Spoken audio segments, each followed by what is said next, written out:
Hi friends, എല്ലാവർക്കും എൻ്റെ പുതിയ വീഡിയോയിലേക്ക് സ്വാഗതം. നമ്മൾ പല രീതിയിലുള്ള പ്രൊഡക്റ്റുകൾ ഉപയോഗിക്കുന്നവരാണ്. അതിൽ മെയിനായിട്ട് നമ്മൾ ബ്രാൻഡഡ് പ്രൊഡക്റ്റുകളാണ് കൂടുതലായിട്ടും ഉപയോഗിക്കുന്നത്. ബ്രാൻഡഡ് പ്രൊഡക്റ്റുകൾ എന്ന് പറയുമ്പോൾ അതിൽ പല രീതിയിലുള്ള ബ്രാൻഡഡ് പ്രൊഡക്റ്റുകളുണ്ട്. Adidas, Apple, BMW, Coca Cola, LG, Toyota, Hyundai എന്നീ കമ്പനികളെക്കുറിച്ച് നിങ്ങൾ പലരും കേട്ടിട്ടുണ്ടാവും. ഇതിനെപ്പറ്റി അറിയാത്തവർക്ക് വേണ്ടിയാണ് ഈ വീഡിയോ ചെയ്യുന്നത്. ഇതിനെക്കുറിച്ച് അറിയുന്നവരാണെങ്കിൽ ഞാൻ പറയുന്നതിൽ എന്തെങ്കിലും മിസ്റ്റേക്ക് ഉണ്ടെങ്കിൽ നിങ്ങൾക്ക് കമൻറ്റ് ബോക്സിൽ രേഖപ്പെടുത്താവുന്നതാണ്. നിങ്ങൾ ഈ ചാനൽ ഇതുവരെ സബ്സ്ക്രൈബ് ചെയ്തിട്ടില്ലെങ്കിൽ സബ്സ്ക്രൈബ് ബട്ടണിൽ ക്ലിക്ക് ചെയ്യാൻ വിട്ടുപോകരുതേ. ഞാൻ ഇന്ന് പറയാൻ പോകുന്നത് 15 ഫേമസ് കമ്പനികളെക്കുറിച്ചും അവയുടെ ലോഗോയിൽ ഒളിച്ചിരിക്കുന്ന രഹസ്യങ്ങളെക്കുറിച്ചുമാണ്. നമ്മളിൽ പലരും ഈ കമ്പനികളുടെ പ്രൊഡക്റ്റോ സർവീസോ ഒരിക്കലെങ്കിലും ഉപയോഗിക്കുകയോ കുറഞ്ഞ പക്ഷം കേട്ടിട്ടെങ്കിലും ഉണ്ടാകും. അപ്പോൾ നമുക്ക് ഒന്നൊന്നായി പരിചയപ്പെടാം. Number 15, Hyundai. ഹുണ്ടായി എന്നത് ഒരു കാറിൻ്റെ കമ്പനിയാണെന്ന് എല്ലാവർക്കും അറിയാലോ. ഹുണ്ടായി പല മോഡലുകളുള്ള കാറുകൾ നമ്മൾക്ക് കാണാൻ സാധിക്കും. ഒരുപക്ഷെ ഒരു വട്ടം മാത്രം നമ്മൾ ആ ലോഗോയെ ശ്രദ്ധിച്ചിട്ടുണ്ടാകാം. അതിനും ഒരു മീനിങ് ഉണ്ട്. ഭൂരിപക്ഷം ആളുകളും വിചാരിക്കുന്നത് കമ്പനിയുടെ ആദ്യ അക്ഷരത്തിൽ തുടങ്ങുന്നത് കൊണ്ടാണ് അങ്ങനെയെന്ന്. എന്നാൽ അങ്ങനെയല്ല. കമ്പനിയുടെ ആ ലോഗോയിൽ നിന്നും മനസ്സിലാക്കാവുന്നത് അതിൽ 2 വ്യക്തികളാണ് നിൽക്കുന്നത്. അതിലൊന്ന് ക്ലയൻറ്റും മറ്റേത് കമ്പനിയുടെ റെപ്രസെൻറ്റേറ്റീവുമാണ്. ഇരുവരും ഷെയ്ക്ക് ഹാൻഡ് കൊടുക്കുന്ന ഒരു ഹിഡൻ ഇമേജാണ് ഇതിൻ്റെ പിറകിൽ. Number 14, Adidas. അഡിഡാസിൻ്റെ ഫൗണ്ടർ അഡോൾഫ് ഡാസ്ലറാണ്. ഈ കമ്പനിയുടെ ലോഗോ പല പ്രാവശ്യങ്ങളായി ചേഞ്ച് ചെയ്തിട്ടുണ്ട്. അവസാന ലോഗോ ആയ 3 സ്ട്രൈക്ക് ട്രയാങ്കിൾ കൊണ്ട് ഉദ്ദേശിക്കുന്നത് ഒരു മൗണ്ടനെയാണ്. ഇത് ഓരോ ദിനവും ഓരോ ചലഞ്ചുകളെ റെപ്രസെൻറ്റ് ചെയ്യുന്ന രീതിയിലാണ് ഈ ലോഗോയുടെ ക്രിയേഷൻ. Number 13, apple. ജോബ് ജാനുഫ് ആയ അമേരിക്കൻ ഗ്രാഫിക് ഡിസൈനറാണ് ഈ ലോഗോയുടെ സൃഷ്ടി. അദ്ദേഹം ഒരു ഇൻ്റർവ്യൂവിൽ ഈ ലോഗോയെപ്പറ്റി വിശദീകരിച്ചു. ഒരു കൊട്ട ആപ്പിൾ അദ്ദേഹം വാങ്ങി. അവ പലതായി പല രീതിയിൽ അവ നിരത്തി വച്ചു. പലത് താഴെയിട്ടു, പലത് അദ്ദേഹം എറിഞ്ഞൊടിച്ചു. അതിൽ നിന്നും ഒരു ആപ്പിൾ അദ്ദേഹം എടുത്ത് കടിച്ചു. ആ കടിയിൽ അദ്ദേഹത്തിന് എന്തോ ഒരു സൃഷ്ടി സങ്കല്പിക്കാൻ കഴിഞ്ഞു. കടി എന്ന് പറയുന്നത് ഇംഗ്ലീഷിൽ ബൈറ്റ് എന്നാണല്ലോ. ആ ബൈറ്റ് എന്നത് അദ്ദേഹം കമ്പ്യൂട്ടറിൻ്റെ തീമുമായിട്ട് സങ്കല്പിച്ചു. അങ്ങനെയാണ് ആപ്പിളിൻ്റെ ലോഗോ നിലവിൽ വന്നത്. നമ്പർ 12, വയോ. നമ്മൾ ഒരുപാട് കേട്ടിട്ടുള്ള ഒരു കമ്പനി തന്നെയാണ് വയോ.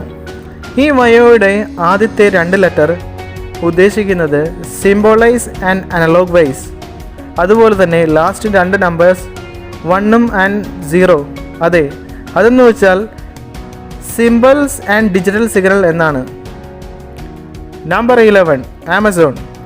ആമസോൺ എല്ലാവർക്കും പരിചയമുള്ള ഒരു കമ്പനി തന്നെയാണ്. ആമസോൺ ലോഗോയിൽ പ്രത്യേകിച്ച് ഒന്നും തന്നെ ഇല്ല. ഇതിൽ കാണിച്ചിരിക്കുന്ന ഓറഞ്ച് കരൽ ആരോ ചിരിയോട് സാദൃശ്യമുള്ളതാണ്. ഈ ആരോയിൽ എയിൽ നിന്നും ഇസഡിലേക്ക് ആണ് പോകുന്നത്. അതിൽ നിന്നും വ്യക്തമാണ് ഈ കമ്പനിയിൽ നിന്നും A to Z ഐറ്റം ലഭിക്കുമെന്നതാണ്.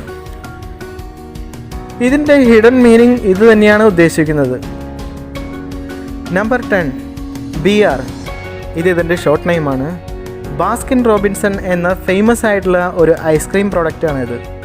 ഇതിൽ കാണിച്ചിരിക്കുന്ന ബാസ്കിൻ റോബിൻസൺ എന്ന ബാസ്ക്കറ്റിൽ ഷോർട്ട് നെയിമിൽ എഴുതിയിട്ടുള്ള BR സെക്ഷനിലെ പിങ്ക് സൈഡ് നോക്കിയാൽ നമുക്ക് 31 എന്ന് കാണാം. ഇതിൻ്റെ അർത്ഥം 31 ഫ്ലേവേഴ്സ് ഐസ്ക്രീം എന്നാണ്. നിങ്ങൾ ഈ ഐസ്ക്രീം കഴിച്ചിട്ടുണ്ടെങ്കിൽ കമൻറ്റ് ബോക്സിൽ ഒന്ന് കമൻറ്റ് ചെയ്യണേ. Number 9, Toyota.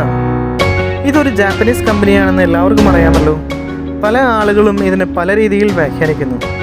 ആദ്യകാലങ്ങളിൽ കൗബോയ് ഹാറ്റായിട്ടും അതുപോലെ തന്നെ ഒരു ത്രെഡ് പാസ് ചെയ്യുന്ന ഒരു നീഡിലായിട്ടും സാദൃശ്യം തോന്നുന്നു.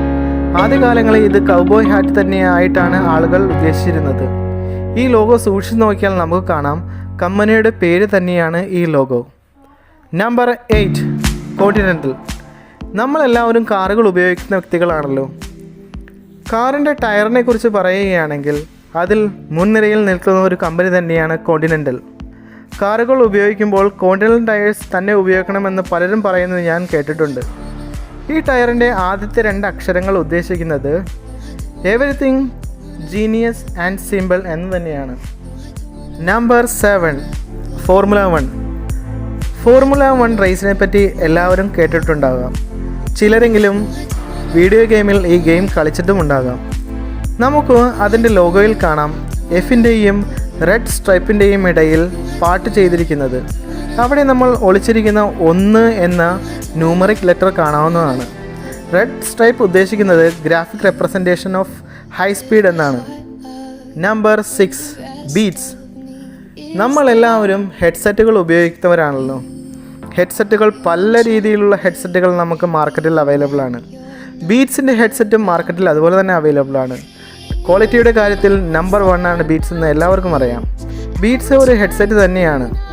ഈ ഹെഡ്സെറ്റിൻ്റെ പ്രത്യേകത എന്ന് വെച്ച് കഴിഞ്ഞാൽ ഇതിൽ നല്ല ക്ലാരിറ്റിയോടുകൂടി പാട്ടുകൾ നമുക്ക് ആസ്വദിക്കാവുന്നതാണ്. ഇതിൻ്റെ പുറകിലും ഒരു രഹസ്യം ഒളിച്ചിരിക്കുന്നുണ്ട്. ഇതിൻ്റെ ബി റെപ്രസെൻറ്റേറ്റ് ചെയ്യുന്നത് ഹെഡ്ഫോണിൻ്റെ മാതൃകയാണ്. Number 5, Toblerone. ഇതൊരു ഫേമസ് ചോക്ലേറ്റ് കമ്പനിയാണ്. സ്വിറ്റ്സർലാൻഡിലാണ് ഈ കമ്പനിയുടെ ആസ്ഥാനം. ഈ ലോഗോയിൽ ഒളിച്ചിരിക്കുന്നത് ഒരു കരടിയാണ്. നിങ്ങൾക്ക് വ്യക്തമാക്കി നോക്കിയാൽ ആ മലയുടെ ഒരു സൈഡിൽ കരടി ഒളിച്ചിരിക്കുന്നതായിട്ട് നമുക്ക് ഈ ലോഗോയിൽ കാണാൻ സാധിക്കും. Number 4, BMW. BMW ലോഗോയുടെ സെൻട്രൽ ഭാഗം ശ്രദ്ധിച്ചാൽ റൊട്ടേറ്റ് ചെയ്യുന്ന ഒരു എയ്റോപ്ലെയിനിൻ്റെ ബ്ലേഡിൻ്റെ മാതൃക പോലെയായി തോന്നും. ഈ കമ്പനിയുടെ ഹിസ്റ്ററി നോക്കിയാൽ ഇതൊരു ഏവിയേഷൻ കമ്പനിയുമായി ബന്ധപ്പെട്ടിരുന്ന കമ്പനിയായിരുന്നു മുൻകാലങ്ങളിൽ. Number 3, LG. ഇത് ഒരു സൗത്ത് കൊറിയൻ ഇലക്ട്രോണിക് കമ്പനിയാണ്. ഇതിൽ കാണിച്ചിരിക്കുന്നത് ഒരു വ്യക്തിയുടെ മുഖമാണ്. ഇത് റെപ്രസെൻറ്റ് ചെയ്യുന്നത് ഓർഡിനറി ഹ്യൂമൻ റിലേഷനാണ്. ഓർഡിനറി ഹ്യൂമൻ റിലേഷൻ എന്ന് വെച്ചാൽ ആർക്കും ഈസി ആയിട്ട് ഉപയോഗപ്രദമാക്കാം എന്നാണ് ഇതുകൊണ്ട് ഉദ്ദേശിക്കുന്നത്. Number 2, Evernote. എവർനോട്ട് എല്ലാവരും കണ്ടിരിക്കാൻ സാധ്യതയുള്ള ഒന്നാണ്. ആനയോട് സാദൃശ്യം തോന്നിക്കുന്ന ഒരു ലോഗോയാണ് ഇതിനുള്ളത്. ആനയെ നമ്മൾ കണ്ടിട്ടുണ്ടല്ലോ. ആനയ്ക്ക് നല്ല ഓർമ്മശക്തിയാണ് എന്ന് അറിയുന്നവർ ഇതിൽ എത്ര പേരുണ്ട്? ഇവയ്ക്ക് എല്ലാ മുഖങ്ങളും എല്ലാ സാഹചര്യങ്ങളും ഓർത്തു വയ്ക്കാനുള്ള കഴിവുമുണ്ട്.